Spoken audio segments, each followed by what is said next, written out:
Միշել Նեյ Նապոլեոնյան պատերազմների ամենահայտնի մարշալներից մեկը, Էլխինգենի դուքսը և Մոսկվորեցկիի արքայազնը։ Նապոլեոնը նրան անվանում էր քաջերից ամենաքաջը։ Ծնվել է 1769 թվականի հունվարի 10-ին, գնդակահարվել է 1815 թվականի դեկտեմբերի 7-ին, 46 տարեկանում։ Միշել Նեյը ծնվել է 1769 թվականի հունվարի 10-ին ֆրանսիական Սարլուի անկլավում, որտեղ կերակշռում էր գերմանախոս բնակչությունը։ Նա կռագոս Պիեր Նեյի 1738-ից 1826 թվականներ և Մարգարետ Գրևելինգերի երկրորդ որդին էր։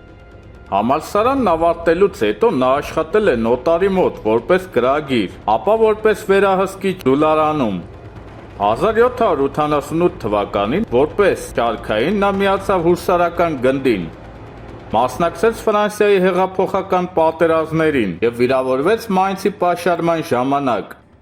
1796 թվականի օգոստոսին նա դարձավ Էրցելազորի բրիգադի գեներալ։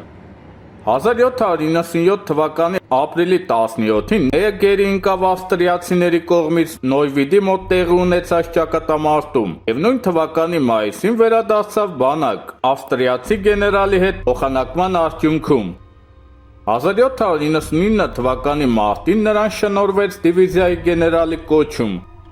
Այդ տարի ավելի ուշ, երբ նա ուղարկվեց Շվեյցարիա Մասենային օգնելու, նա ծանր վիրավորվեց ազդրի և ձեռքի շրջանում, Վինտերտուրի մոտ։ 1800 թվականին նա աչքի ընկավ Հոհենլինդենում Լյունևիլի հաշտությունից հետո, Բոնապարտը նրան նշանակեց Էրցելազորի գլխավոր տեսուչ։ 1802 թվականին Նեյը դեսպան էր Շվեյցարիայում, որտեղ նա բանակցություններ վարեց 1803 թվականի փետրվարի 19-ի խաղաղության պայմանագրի և միջնորդական ակտերի շուրջ։ Այսրության հռչակման ժամանակ մարշալի կոչում ստանալով, Նեյը 1805 թվականի Ավստրիայի դեմ պատերազմում Գյունսբուրգում հաղթեց էրցհերցոգ Ֆերդինանդին և հոկտեմբերի 14-ին Էլխինգենի ամրոցները գրոհելով ստիպեց ավստրիացիներին հանձնվել Ուլմի կապիտուլյացիային։ Յենայի ճակատամարտում նա ավարտին հասցրեց պրուսացիների պարտությունը, ապա ստիպեց Էրֆուրտին և Մագդեբուրգին հանձնվել։ 1807 թվականին նա որոշեց Ֆրիդլանդի ճակատամարտի ճակատագիրը, ստանալով քաջերի քաջ մականունը։ Իսպանիայում 1808 թվականից սկսած նա աչքի է ընկել մարտերում։ 1809 թվականի հունվարի 3-ին Կակաբելոսի մոտ տեղի ունեցած ճակատամարտում զոհվեց մարշալի ընկերը գեներալ Կոլբերտը, որի մասին Նեյն ասել է. «Երբ Կոլբերտը դիրքերում է, ես խաղաղ քնում եմ»։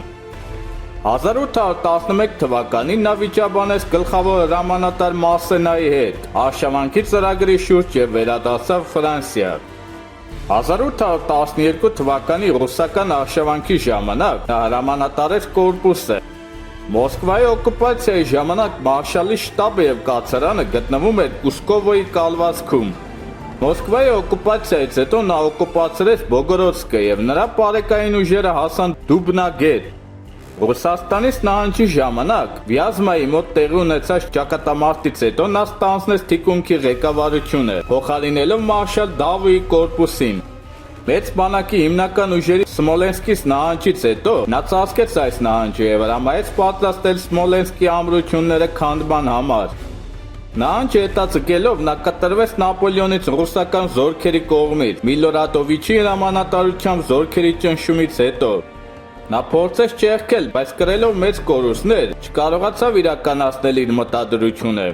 Վերցրեց կորպուսի լավագույն մասերը, որոնք կազմում էին մոտ 3000 զինվոր, և նրանց հետ անցավ Դնեպրը դեպի հյուսիս, Սիրոկորենիե գյուղի մոտ, լքելով իր զորքերի մեծ մասը, ներառյալ ամբողջ Հրետանին, որոնք հաջորդ օրը հանձնվեցին։ Սիրոկորենիայի մոտ Նեյի զորքերը հատեցին Դնեպրը բարակ սառույցի վրայով, տախտակներ էին նետվում բաց ջրային տարածքների վրա։ Զինվորների զգալի մասը խեղդվեց գետն անցնելիս, այնպես որ երբ Նեյը միացավ հիմնական ուժերին Օղշայում, նրա ջոկատում մնաց ընդամենը մոտ 500 մարդ։ Նա երկաթե խստությամբ պահպանեց կարգապահությունը և Բերեզինան անցնելիս փրկեց բանակի մնացորդներին։ Մեծ բանակի մնացորդների նահանջի ժամանակ նա ղեկավարեց Վիլնյուսի և Կովնոյի պաշտպանությունը։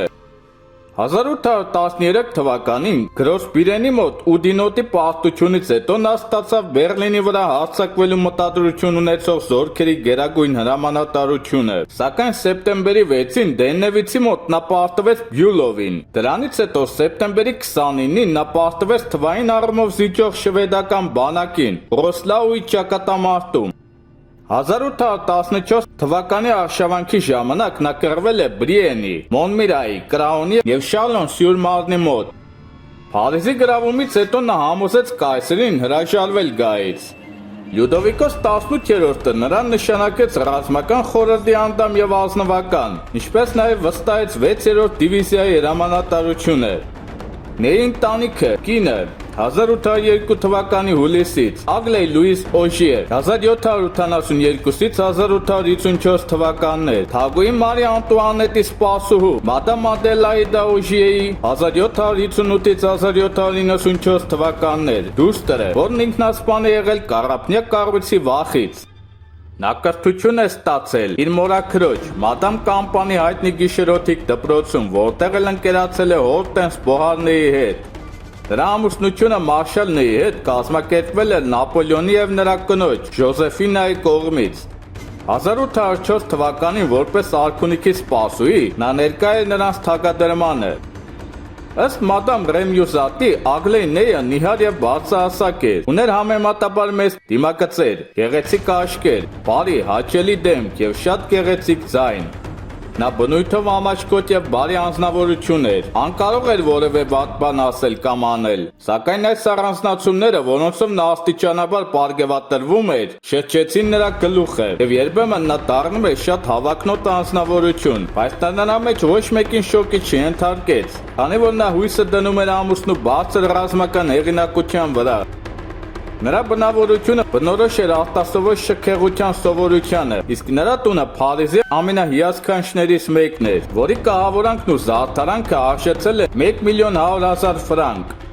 Ամուսնու մահից հետո նա որդիների հետ մեկնեց Իտալիա, ունենալով մի կարողություն, որն ավելի քիչ նշանակալից էր, քան բոլորը կարծում էին։ Երբ Նապոլեոնը վերադարձավ Էլբա կղզուց, Նեյը խոստացավ Լյուդովիկոս 18-ին վերադարձնել Նապոլեոնին կենդանի կամ մեռած, բայց 1815 թվականի մարտի 17-ին իր բանակի հետ նա անցավ Նապոլեոնի կողմը։ «Կարծես ամբարտակ էր պայթել», ասաց Նեյը, «ես ստիպված էի զիջել հանգամանքների ուժին»։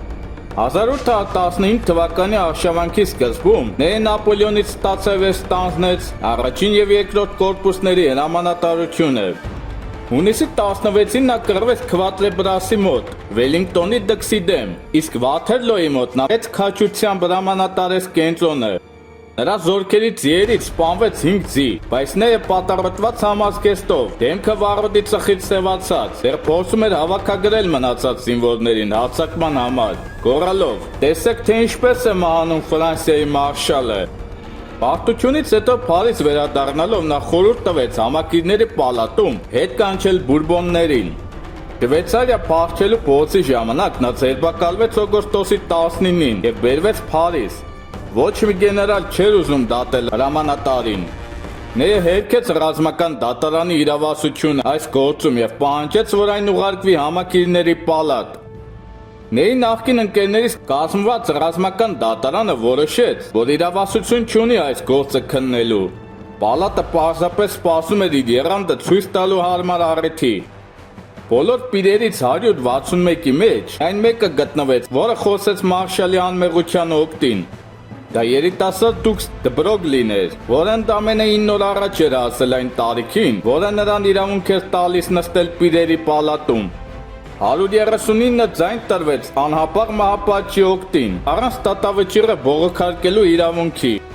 1815 թվականի դեկտեմբերի 7-ին Նեյը մահապատժի ենթարկվեց և գնդակահարվեց որպես պետության դավաճան Փարիզի աստղադիտարանի մոտ։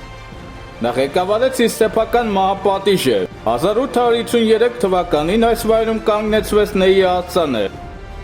Մահապատժից հետո Սուրբ Բեղինե կղզում Նապոլեոն Բոնապարտը հիշեց Նեյին հետևյալ խոսքերով. «Նեյը քաջ մարդ էր, նրա մահը նույնքան անսովոր է, որքան նրա կյանքը։ Վստահ եմ, որ նրան դատապարտողները չէին համարձակվում նրա դեմքին անգամ նայել»։